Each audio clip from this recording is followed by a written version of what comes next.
चलिए हेडिंग डालिए। सैयद और लोदी एक साथ ही कवर करते हैं, बहुत इंपॉर्टेंट नहीं है। 4-5 फैक्ट्स होंगे, वो मैं आपको बता दूंगा कौन कौन से फैक्ट्स होते हैं जिसमें क्वेश्चन बनते हैं, जैसे आगरा किसने बनाया, या फिर 2-3 जैसे पानीपत की फाइट किसके साथ, तो कुछ उस तरीके से क्वेश्चन तो बहुत इंपॉर्टेंट है नहीं, फिर भी चूंकि क्वेश्चन आ सकते हैं इसलिए मैं आपको कवर कर रहा हूँ। तो हेडिंग डालिए सैयद और लोदी डायनेस्टी। फिरोज शाह तुगलक का जहां से टाइम खत्म होगा उसके बाद से इनका टाइम शुरू होगा। सैयद और लोदी में फिरोज शाह तुगलक जहां पे खत्म है वहीं पे इनकी डायनेस्टी स्टार्ट होगी। ठीक है, तो पहला आइए सैयद। फर्स्ट डायनेस्टी है सैयद डायनेस्टी। सैयद का टेन्योर है 1414 से 1451। 1414 से 1451 सैयद डायनेस्टी में 1414 से 1451 का टेन्योर है। ध्यान से, ये सामने आपके फ्रेम जो दिख रही है ये सारे किंग हैं सैयद डायनेस्टी के, तो एक एक करके अभी नोट करवाता हूं मैं। 1414 से लेकर के 1451 तक है। ठीक है, ही was the last ruler of the Syed dynasty. कौन? आलम शाह। तो ये 4 बंदे हैं। सैयद छोटा सा है, 30 साल का इतिहास है, बट इंपॉर्टेंट है थोड़े बहुत। तो हेडिंग डालिए खिज्र खां। पहला बंदा है खिज्र खां। खिज्र खां कहानी कुछ इस तरीके से होती है, आपको मैंने इसके पहले बताया था कि इंडिया पे अटैक हो गया था तैमूर का, लास्ट लेक्चर में याद है। तो तैमूर के अटैक करने में इस बंदे ने तैमूर की हेल्प की थी। तो जब तैमूर गया तो उसने दिल्ली का शासन इसको दे दिया। हिसाब समझ में आ गया एक्नॉलेजमेंट में? तो लिखिए Timur gives the area of Delhi. Timur gives the area of Delhi Delhi to him. Bracket में लिखना मुल्तान प्लस दीपालपुर आल्सो। मुल्तान और दीपालपुर ये 2 जगहें थी जिसकी दीवानी राइट्स भी इसको दिए गए थे। मुल्तान और दीपालपुर, मुल्तान और दीपालपुर के राइट्स दिए गए थे। ठीक है, फर्स्ट पॉइंट। दूसरा पॉइंट, he announced himself as the viceroy of Timur. उसने खुद को तैमूर का वायसराय अनाउंस कर दिया, as the viceroy of Timur. तो तैमूर का वायसराय इसने खुद को क्या कर दिया था? अनाउंस कर दिया था। Next point, he took the title of रैयत ए आला। ही टुक द टाइटल ऑफ रैयत ए आला। रैयत ए आला का टाइटल इसने यूज किया था। नेक्स्ट,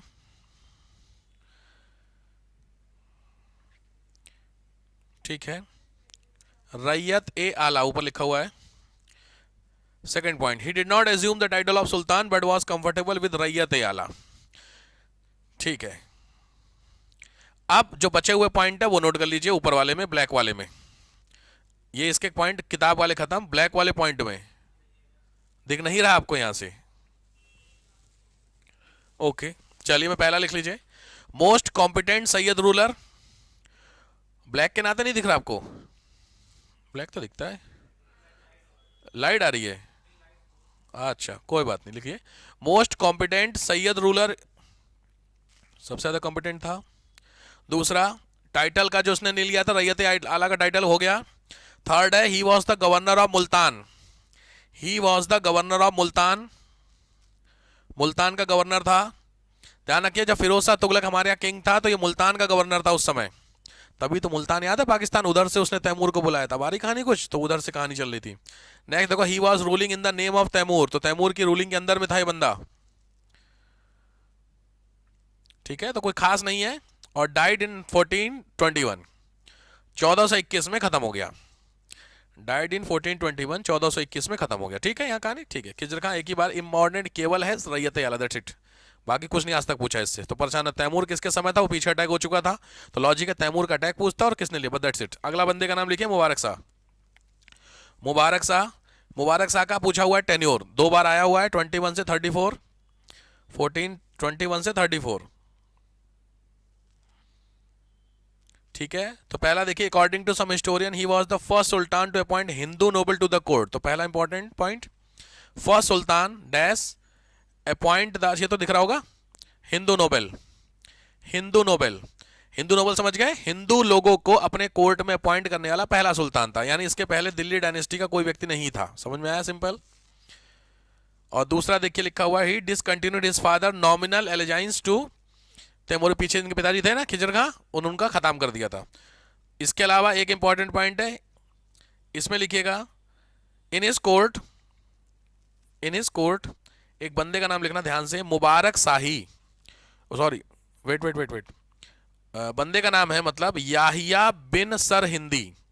इन his court dash Yahiya, YAHIYA, Yahiya dash bin dash Sirhindi, Yahiya bin Sirhindi, ये एक व्यक्ति का नाम है और इसकी बुक का नाम है जो मैंने अभी वर्ड यूज किया था, क्या, मुबारक शाही। किताब का नाम लिखिएगा मुबारक शाही, ये इसके कोर्ट में था। समझ में आया? इसके ऊपर किताब लिखी गई थी मुबारक शाह। क्लियर हो गया? ये हुआ बंदा और ये हुई बुक का नाम, ये क्वेश्चन और दूसरा टाइम, बस यही पूछा है इससे। किसका नाम? याहिया बिन सर हिंदी, याहिया पूरी लाइन, इन हिज कोर्ट बस डैश, मतलब उसके कोर्ट में याहिया बिन सर हिंदी रहता था, that's it, Yahya bin Sirhindi. ठीक है साहब, ये दो इंपॉर्टेंट है। इसके अलावा लिखिएगा कुछ और रूलर्स में। नेक्स्ट नाम देखिए दिया है मोहम्मद शाह, नेक्स्ट रूलर है मोहम्मद शाह 34 से 43, मोहम्मद शाह 34 से 43।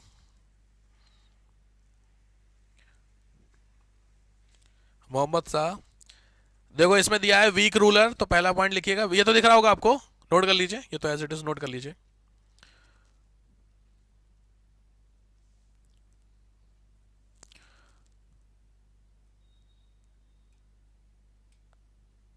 Week ruler, he is remembered for his patronage of the arts and architecture. He commissioned several mosques and tomb including his own tomb in the Lodhi garden.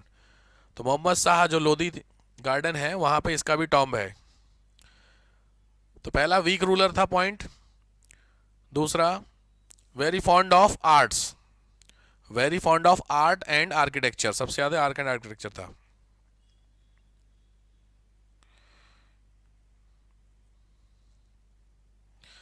Art and architecture,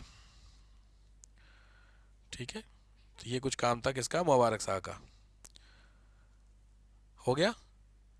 ठीक। Next आपको है आलम Shah, last king आलम शाह। आलम शाह की केवल एक ही खास बात है कि लास्ट किंग था, बस।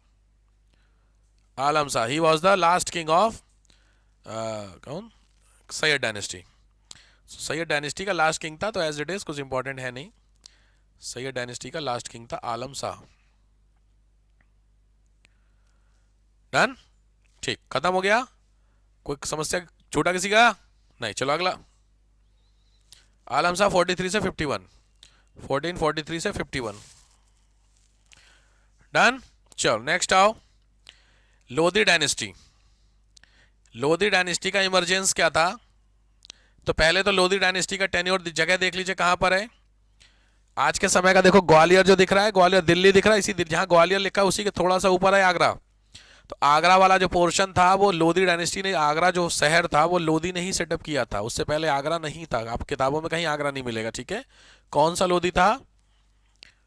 किसने आगरा बनाया था? देवी जी आपके तो सिलेबस में है नहीं, कोई बात नहीं। तो पहले लोधी डायनेस्टी कहां है, समझ में आ गया। चलो अब लोधी डायनेस्टी का हेडिंग डालो, emergence of Lodhi dynasty. Emergence of Lodhi dynasty, पहले तो इसके पॉइंट ध्यान रखना, पहला पॉइंट बहुत इंपॉर्टेंट है। देखो क्या दे रहा है, last governing family of the सल्तनत, और पहले थे तो लेड बाई अफगान थे, यानी अगर इंडिया में पहले अफगान थे जिन्होंने कंट्रोल किया वो लोधी हैं। समझ में आया? पहले उसके बाद आपने उसका नाम सुना है शेरशाह सूरी, सबने सुना होगा, वो शेरशाह सूरी अफगान था, वो दूसरा अफगान था, पहले अफगान थे लोधी। तो सबसे इंपॉर्टेंट लिखिएगा first Afghan ruler, first Afghan ruler. दूसरा देखिए इसमें पॉइंट दिया हुआ है कि who ruled over Sirhind during the Syed presence, यानी नॉर्मल पॉइंट हुआ है कि जब सैयद लोग यहां पे थे तो इस समय ये कहां पे थे? सरहिंद में थे। तो लिखिए in the tenure of in the tenure of Syed they were the ruler of Sirhind. Sirhind आज के समय का पंजाब, पंजाब और पाकिस्तान का पोर्शन सरहिंद कहलाता था, तो ये वहां के रूलर थे, फर्स्ट थिंग, ठीक है। In the tenure of Syed clear. तो सैयद का जब इंडिया में थे तो ये सरहिंद के क्या थे, वो थे गौन, वही थे, एरिया थे। टेन्योर इनका 1451 से 1526 है, ऊपर हेडिंग में लिख लीजिए 1451 से 1556, 156। ठीक है, आगे मत लिखते चलेगा, जब बताऊंगा तब लिखना है, क्योंकि मैं फिर वन बाय वन करके आपको एक एक किंग्स का बताऊंगा। ये हो गया लोधी डायनेस्टी। चलिए, पहला बंदा बहलोल लोधी, फर्स्ट पर्सन बहलोल लोधी। बहलोल लोधी के बारे में दो तीन चीजें। पहली चीज, फाउंडर है लोधी डायनेस्टी का। तो कभी भी तुमसे पूछे बहुत ध्यान से कि इंडिया में पहले अफगान शासक का नाम, who was the king, first Afghan king, तो बहलोल लोधी है। और डायनेस्टी होगी लोधी डायनेस्टी। डिफरेंस समझ में आ रहा है। तो बहलोल लोधी पहला अफगान किंग है। दूसरा, he was related with the Sahu Khel, he was related with the Sahu Khel, Sahu खेल से संबंधित है। साहू खेल एक ब्रांच थी अफगान लोगों की, जैसे कास्ट होती है उसकी बात हो रही है, ठीक है, साहू खेल। नेक्स्ट, फर्स्ट विन है इसकी जौनपुर, फर्स्ट विन है इसकी जौनपुर। नेक्स्ट, इन हिज कोर्ट, उसके कोर्ट में एक बंदा रहता था अब्दुल्ला, उसके कोर्ट में एक बंदा रहता था अब्दुल्ला, और उसकी बुक का नाम है तारीख ए दाऊदी, तारीख ए दाऊदी। ये उसके कोर्ट में रहता था और ये उसकी बुक है। ठीक बात।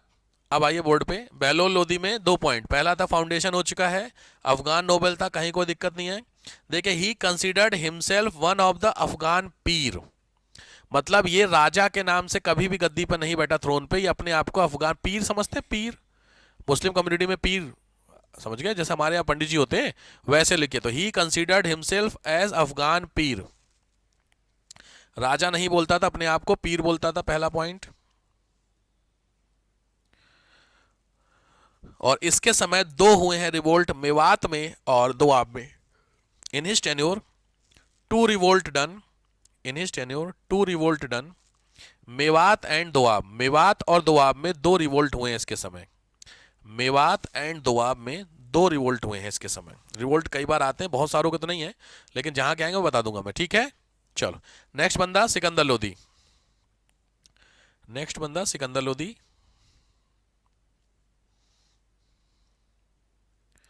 सिकंदर लोधी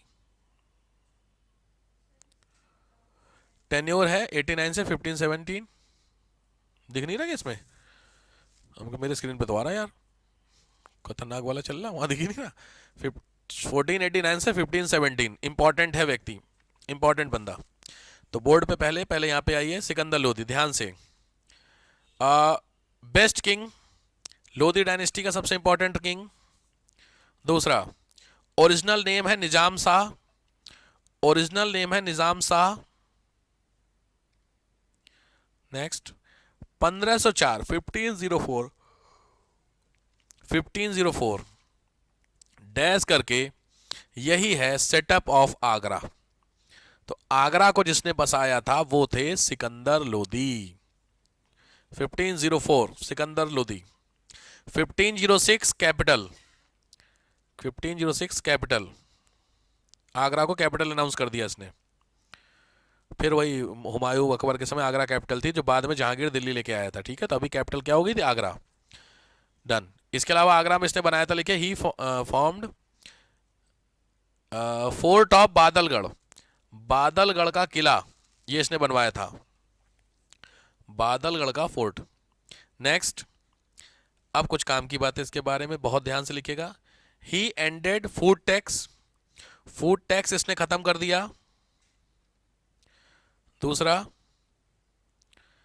बहुत इंपॉर्टेंट पॉइंट है, ही स्टार्टेड गज ए सिकंदरी, गज ए सिकंदरी इसने क्या किया था? शुरू किया था। गज ए सिकंदरी एक स्केल है, ध्यान रखिए, जो लैंड कैलकुलेशन के लिए यूज की जाती है। गज ए सिकंदरी, जैसे आज का समय आपने सुना, आपके घरों में आपने सुना बीघा, आप लोगों के घरों की जो लैंड होती है उसको जब कैलकुलेट करते हैं तो कॉमन जो कैलकुलेशन हो तो बिस्सा, आज प्रेजेंट डे यूपी में बिस्सा चलता है। बिस्सा सुना आपने से किसी ने? लट्ठा, कोई बात नहीं। गज वगैरह सुना होगा, यार्ड्स वो तो यहाँ पे होते हैं, यहाँ चलते, गांव देहात में नहीं चलता है। गांव देहात में या तो बीघा चलता है, 2 बीघा 4 बीघा, या फिर वहां पे बिस्सा चलता है, 3 बिस्सा 4 बिस्सा ऐसे करके चलता है। तो ये जो कैलकुलेशन यूनिट है ना, उस यूनिट के लिए की स्केल होती थी, ये जो इसकी कैलकुलेशन यूनिट है ये 40 इंच की स्केल होती थी। आज के समय इंच समझते हो? अब बड़ी वाली स्केल देखी आपने, बड़ी स्केल, उसमें कितने इंच होते हैं? छोटी स्केल में कितने इंच होते हैं? 15 इंच होते हैं छोटी स्केल में। पक्का? बड़ी समस्याएं हैं साहब। छोटे इंच में 2 आपकी यूनिट होती हैं, आगे पीछे, एक ऊपर एक नीचे। तो एक पास पास होता है, एक दूर दूर होता है। तो जो पास पास होता है वो सेंटीमीटर है, वो 15 होते हैं, और 6 इंच होती है। तो छोटे स्केल में 15 सेंटीमीटर हुआ, तो बड़ी स्केल में 30 सेंटीमीटर हो गई, उसकी डबल होती है। और इंच आपकी 6 की 12, तो 12 इंच होते हैं 1 फीट में। बड़ी वाली 1 फीट होती है, आधे फीट की होती है, तो 1 फीट में। तो ऐसे इंच होते। इसका जो गजे सिकंदरी था उसमें 40 इंच होते थे, इसके हिसाब से। एक चीज। Next, he ended Muharram and tazia. Muharram और ताजिया इसने बंद करवा दिया था। मुहर्रम एंड ताजिया, ये दोनों आप जानते होंगे। नेक्स्ट, ताजिया, जब मुहर्रम निकलता है तो मुहर्रम में जो मुस्लिम कम्युनिटी के लोग होते हैं वो एक बहुत बड़ा डिजाइन टाइप का लेकर के चलते हैं रोड पे। देखा है आप सभी लोगों ने ताजिया? बहुत खतरनाक चीज होती है, क्योंकि खतरनाक का सेंस इस सेंस में, क्योंकि वो जिस ट्रैक पर चलते हैं, रूल ये है कि ताजिया बैक नहीं हो सकता। ये रूल है प्रॉपर। इसका मतलब है सामने अगर बिल्डिंग आ गई तो उस बिल्डिंग को गिराना है, ताजिया वापस नहीं होगा। मेरी बात समझ रहे? क्या खतरनाक चीज है, उनकी अपनी है ऐसा। तो इसीलिए अगर आपको ताजिया निकालना है मुहर्रम वाले दिन, तो उस दिन प्री परमिशन लेती हो आपको एडमिनिस्ट्रेशन से। तो लॉजिक बात है, जब पुलिस एडमिनिस्ट्रेशन से आप परमिशन लेंगे तो वो वही ट्रैक देंगे जो खाली होगा। भाई आपको एक जगह से एक्स से वाई तक पहुंचाना है, तो एक्स से वाई के 4 रास्ते, 4 रास्तों में से 3 रास्तों में बिल्डिंग है, तो वो तो पॉसिबल नहीं है। तो जो चौथा रास्ता खाली होगा उसी रास्ते में से ऐसे ऐसे ऐसे ऐसे करके अंदर तक पहुंचाते हैं। बहुत खतरनाक। इसीलिए मुहर्रम मुहर्रम आपने देखा है, वो ऐसे खुद को मारते हैं। वीडियो देखे नहीं है? मुस्लिम कम्युनिटी के लोग अपने हाथ में लिए रहते हैं, वो ऐसे करके खून, वही वाला पूरा माहौल होता है। बड़ी खतरनाक सीन होता है भैया वो। खैर, तो वो ताजिया होता है, तो इसने बंद कर दिया था। नेक्स्ट, री इंट्रोड्यूस जजिया। री इंट्रोड्यूस जजिया, वापस से जजिया इसने निकाल दिया। जजिया आप जानते होंगे, ठीक है। ही डैश करके कैपिटल पनिशमेंट इसने दिया था एक व्यक्ति को, उसका नाम है बोधन, BODHAN। बोधन नाम का एक व्यक्ति, उसको कैपिटल पनिशमेंट दिया था, फांसी दी थी। बोधन, कुछ रीजन था, उसने बोला था हिंदू और मुस्लिम इक्वल है, ऐसा इसने बोला था, इसलिए फांसी दी थी। Next, he translated a book. खुद इसने किया था translation. He translated a book, एक बुक थी उसको ट्रांसलेट किया था। लैंग्वेज है पर्सियन जिसमें ट्रांसलेशन हुआ है। बुक है, आयुर्वेद की किताब है, आयुर्वेद की किताब है, और उसको पर्सियन में नाम दिया गया, बहुत इंपॉर्टेंट नाम है, फरहंगे सिकंदरी। फरहंग, FARHANG, फरहंग -A सिकंदरी, फरहंग ए सिकंदरी, ये नाम दिया गया था, फरहंग ए सिकंदरी, ठीक है, ये नाम दिया था। नेक्स्ट, म्यूजिक, इसी में म्यूजिक, एक नया इसने म्यूजिक की टोन डेवलप की थी, उसका नाम है Lazzat e Sikandar Shahi. A new music stone, Lazzat e Sikandar शाही, लज्जत ए सिकंदर शाही इसने शुरू की थी। लज्जत ए सिकंदर शाही, लज्जत ए सिकंदर शाही। और okay, he was the first king who clean shaved. पहला मुस्लिम राजा जो क्लीन शेव था। वैसे मुस्लिम आप जानते हैं दाढ़ी रखने के होता है वहां पे, क्लीन शेव। ये कल में पता नहीं कि प्रोटेस्ट चल रहा था MP में, कहीं निकला हुआ है, वहां पे जितनी भी फीमेल्स हैं, लेडीज भी, मतलब फीमेल का मतलब लड़कियां भी, और जो ओल्ड एज की हैं महिलाएं, जो भी हैं, पता नहीं, कल देख रहा था प्रोटेस्ट था वहां पे, वो नो टू शेव कर रही थी। मतलब दाढ़ी काटनी पड़ेगी आपको क्लीन शेव रखने के लिए। पता नहीं कल प्रोटेस्ट हो रहा, कल परसों को मैं देख रहा था, लेडीज लोग थी, कह रही गुंडों में और हमारे जो हस्बैंड में फर्क नहीं पता चल रहा है, इतना ट्रेंड हो गया है दाढ़ी रखने का। आपने देखा शेविंग आजकल थोड़ा दाढ़ी का ज़्यादा ट्रेंड हो रहा है। एक भी प्रोफेशनल आदमी आपको बहुत कम चांसेस है कि वो मिले, बियर्ड बोलते ना, बहुत मुश्किल है, क्योंकि आप प्रोफेशनल्स, आप कहीं चले टॉप, कहीं पे सिविल्स वाले बंदे से मिलिए, किसी टॉप कंपनी के किसी बंदों से मिली, आपका मुकेश अंबानी देखा ना दाढ़ी में कभी? रतन टाटा को, बिरला को देखा आपने दाढ़ी में कभी? बताइए, दिखाओ। इनके बच्चों को, आकाश अंबानी को आपने देखा है दाढ़ी में? रख सकते हैं? रख तो सकते हैं, दाढ़ी रखने में क्या दिक्कत हो रही है? वो तो आ रही है, अपने घर की खेती है, पॉसिबल है। क्यों नहीं रखते पता है? कभी देखिए, हमेशा याद रखिए, प्रोफेशनल्स जितने भी होते हैं वो हमेशा क्लीन सेव आपको मिलेंगे, ये रूल है। अगर आप इंटरव्यू देने आते हैं और आपको 100 का दाढ़ी रखने का बाहर, क्योंकि एक डीएम आदमी दाढ़ी में कैसा लगेगा? आजकल वैसे भी चलिए खतरनाक वाले आजकल देखे हैं, वो सब हिसाब किताब चल रहा है, वो यहाँ कट पता नहीं क्या क्या वो सब चल रहा है आजकल, देख करके वो चाहे छपरी पपरी वाला क्या है बोलते हो तुम लोग। तो इसीलिए बड़ा अच्छा उसमें दे रहे थे कि लॉजिकली बात है, बहुत गलत इंप्रेशन चला जाता है अगर आप इस तरीके से रहते हैं। ये सारे कौन है पता है? ये सारे वो लोग रखते हैं जो कम पढ़े लिखे हैं। ऑब्वियस बात है, वो लोग इकोनॉमिकली पॉइंट ऑफ व्यू से बहुत डेवलप है, जिसमें हम लोग डाल सकते हैं हीरो को, जिसमें डाल क्रिकेटर्स को, हैं। ये लोग इकोनॉमिकली बहुत अच्छे हैं लेकिन पढ़े लिखे नहीं हैं, है सच्चाई। कोई पीएचडी क्रिकेटर बताइए या पीएचडी हीरो बता दीजिए। कुछ को समझ में आ रहा है चीजों को लेकर के? तो पॉइंट समझिए आपको, एलीट क्लास होना एक बात है, पैसे से कहते हैं ना कि पैसा आने से कि आपकी बुद्धि आ जाए, ऐसा तो नहीं है। पैसा बहुत है, कमी थोड़ी, एक से एक पैसा है, लेकिन पॉइंट तो ये लोग क्या वो स्टाइल सेंस फला फला फला वर्ड यूज किया था, लेकिन जब आप मार्केट में उतरेंगे तो स्टाइल स्टाइल कोई काम नहीं आता है। प्रोफेशनल आप कितने हैं वो बहुत मैटर करता है, ठीक है। तो इसीलिए कोशिश कीजिए जब सिविल्स में आप इंटरव्यू देने जाइए या किसी भी ढंग के लोगों से मिलिए, ढंग के का मतलब है पढ़े लिखे लोगों से जब आप मिलेंगे, तो इवन आपके कोई ऑफिसर से मिलिए, आप गवर्नमेंट ऑफिस में चले जाइए, किसी भी गवर्नमेंट ऑफिस, उस गवर्नमेंट ऑफिस का जो हेड है उससे जरूर मिलिए, उसको आपको मिलकर पता चल जाएगा क्या सेंस है। गवर्नमेंट ऑफिस में जो क्लर्क होंगे मस्त दाढ़ी रखे होंगे, आजकल के नहीं, सब आजकल के बच्चे सिलेक्ट होते हैं वो सीएचएसएल पीएसएल में, मस्त इधर कट सब लगा के बैठे हैं, क्योंकि क्लरिकल है वो। लेकिन आप बैंक में चले जाइए, बैंक प्रोफेशनल होता है, बैंक में बहुत रेयर चांस है आपको। बैंक में कभी गए? सरकारी बैंक में, सरकारी में, प्राइवेट में रख, मैंने क्या बोला वर्ड, सरकारी में अलाउ नहीं है, प्राइवेट में अलाउ है। फर्क समझ में आ रहा क्यों नहीं अलाउ है? कुछ आ रहा रूल्स, तो गवर्नमेंट के रेगुलेशन होंगे ना, तब बताइए। तो समझ रहे बात को लेकर के? हाँ बोलो, कुछ कह रही हो?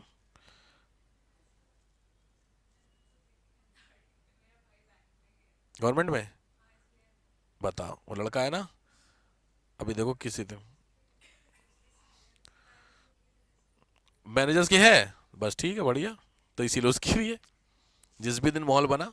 मैंने क्या बोला ना, बैंक में जनरली चांसेस में आप चले कि आप, चूंकि आपके बैंक जैसे मेरे बड़े भाई साहब हैं, वो जीएम है बैंक में, तो बहुत सारी से बात होती है जब बैठते बैठते हैं कर ले करके, तो मैं उनको देख, क्योंकि वो बंदा जब कहीं जाता है लंबे टाइम के लिए तो मस्त अपना पूरा हिसाब किताब रखता है, लेकिन जैसे ही बैंक में घुसा, मतलब जब नौकरी, उसके एक दिन पहले पूरा जाता है बेचारा कटवाने कटिंग, तो मैं बोलता हूँ कि पागल आगल हो रखा, अच्छा खासा तो है, कह रहा नहीं भैया अलाउ नहीं है। जो जीएम, आप समझ रहे हैं, आप एक बैंक को रिप्रेजेंट कर रहे हैं, तो आपसे मिलने 10 तरह के लोग आएंगे, और 10 तरह के जो जीएम से मिलने आएगा वो बेवकूफ तो नहीं होगा।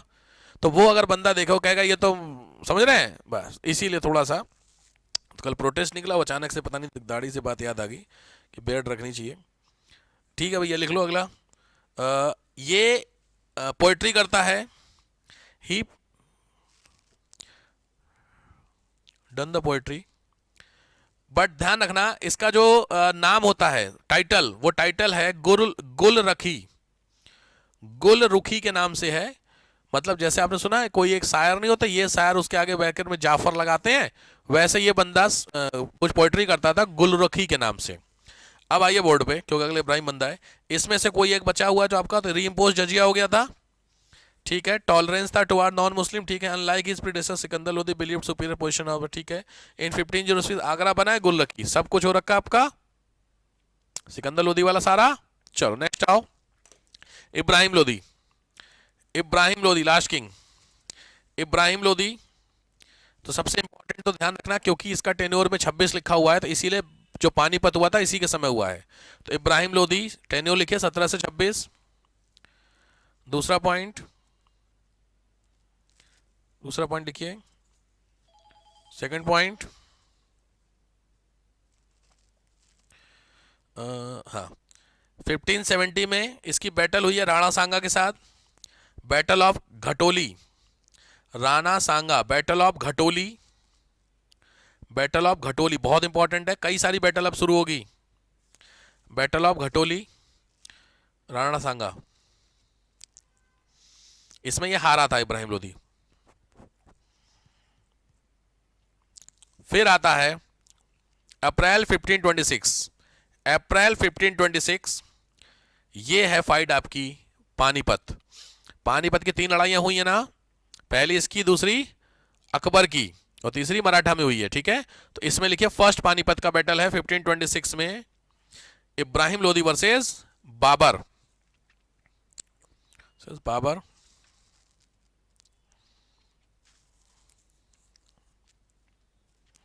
नेक्स्ट, यहां पे देखिए, और बहुत इंपॉर्टेंट तो नहीं है, कुछ एक चीजें मैं आपको बता दूं इब्राहिम लोदी में। ठीक है, यहां पे देखो, after that of Sikandar Lodi his noble help Ibrahim Lodi, ठीक बात है, his reign proved a period of revolt. हाँ, ये इंपॉर्टेंट है, लिखिएगा। His period is commonly known as period of revolt. His period is commonly known as period of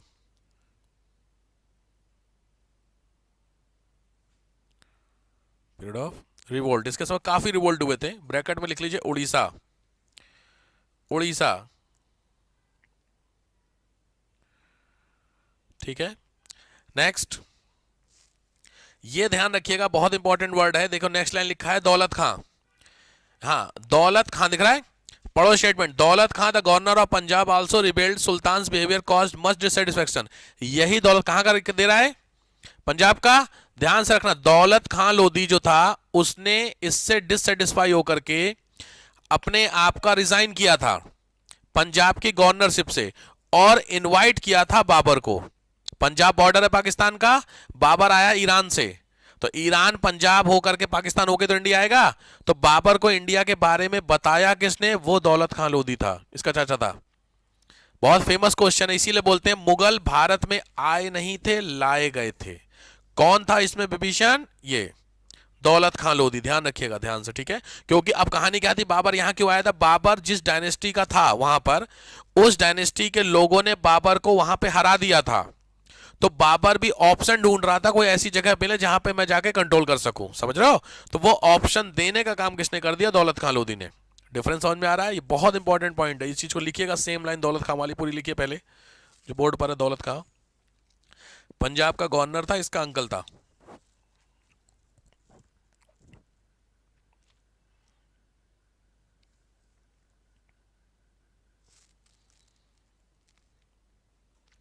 ठीक है, अच्छा इसमें दिया तो है नीचे, देखो Daulat Khan sent an invitation to Babur at Kabul, दिया है कि नहीं, सेम। ये भी लाइन लिख लीजिए proper. Daulat Khan sent an invitation to Babur at Kabul to invade India, Bharat के ऊपर अटैक करने के लिए बाकायदा उसने बोला था कि साहब आओ। इसीलिए बोला जाता है कि भारत को मुगलों को इंडिया में जो आए थे उसके पीछे रीजन जो था वो मेन लोधी थे।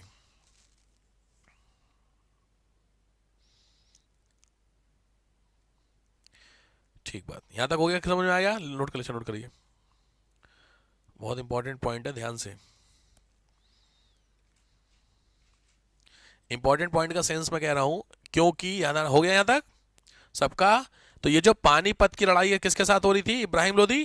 तो Ibrahim Lodi was the only king who died on the battlefield. बाकी इससे पहले जितने भी सुल्तान थे कोई भी युद्ध में नहीं मरा था, ये ओनली था। तो इंपॉर्टेंट हुआ फैक्ट्स आपके लिए, लिखिए Ibrahim Lodi was the Ibrahim Lodi was the only king who died on the battlefield. युद्ध भूमि में मरने वाला एकमात्र राजा, इससे पहले और इसके बाद में कोई भी युद्ध भूमि में नहीं मरा है, सब आगे पीछे कहीं ना कहीं खत्म हुए हैं, बड़े लड़ते हुए मरा था।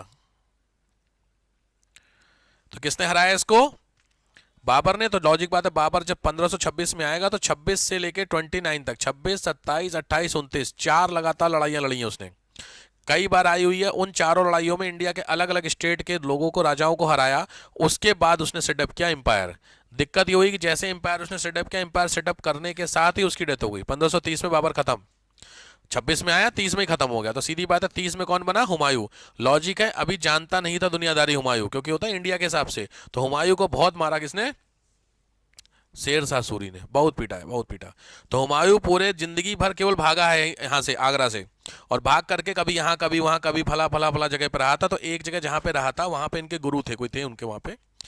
उन गुरु की जो बिटिया थी उसके साथ शादी होती हुमायूं की, और उस बिटिया से पैदा होता है अकबर। तो अकबर की भी लाइफ जो है, ऑब्वियसली जब बाप भाग रहा है तो बेटा भी साथ ही साथ भाग रहा होगा इधर उधर। तो अकबर की लाइफ 13 साल तक, 13 ईयर तक अकबर के साथ हुमायूं इधर उधर उधर भागा। 1555 में जब शेरशाह सूरी 45 में खत्म होता है, तो 1552 में हुमायूं वापस आता, भी कहानी बता रहा हूं, मुगल में बताऊंगा। 52 में हुमायूं वापस आता है, और वापस आने के साथ ही 55 में डेथ हो जाती है। मतलब समझ, राजा बनते ही, तो राजा कायदे में जो मुगल राजा बना वो अकबर था। अकबर 13 साल में राजा बैठ गया। अकबर के बारे में बड़ी फेमस कहानी है कि जब ये 3 साल का था तो हुमायूं के जो चाचा थे, चाचा वाली जो लड़ाइयां आपके यहाँ चलती हैं वो आज की नहीं है, बहुत पहले की है। वो होता ना एम्पायर को लेकर के, तो जो हुमायूं था 4 भाई थे।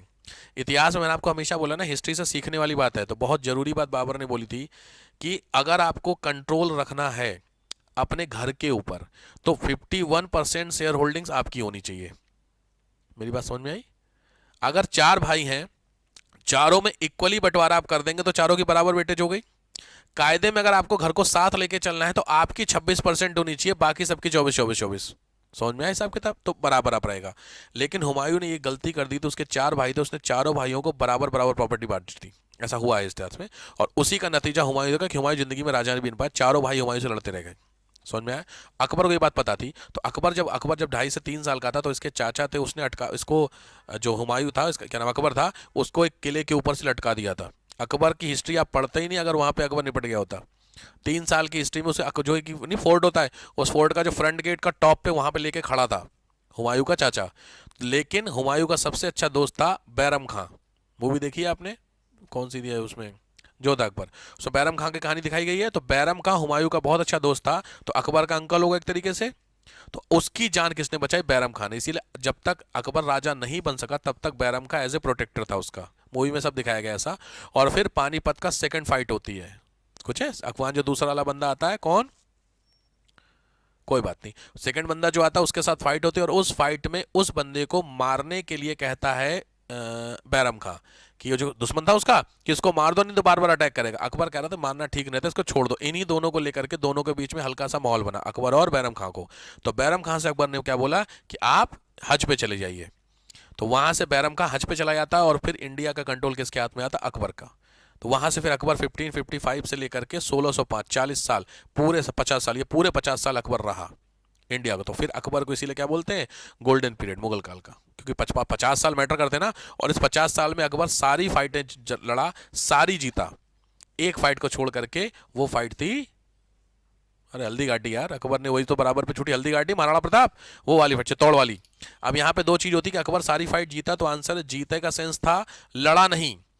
जैसे राजपूतों के साथ तो उसने फाइट की, तो राजपूत में बहुत सारे लोग थे जिन्होंने सरेंडर नहीं किया था। मैंने बताया था शादी वाला समझौता करके, बिटिया के साथ शादी कर दी तो ससुराल हो गया। तो ससुराल पे कोई अटैक करना चाहता है दामाद? चाहता तो है, कर नहीं सकता, ऑप्शन नहीं है। समझ रहे बात को लेकर के? तो इस तरीके के सीन था। तो अकबर ने इसीलिए बहुत सारे को जीता, एक छोड़ करके क्या, चित्तौड़ दी। अकबर की कहानी पढ़ेंगे तो अभी मुगल तक मतलब समझिए। लास्ट एक पॉइंट लिख लीजिए, Bahlol Lodi called Amir as, Bahlol Lodi called Amir as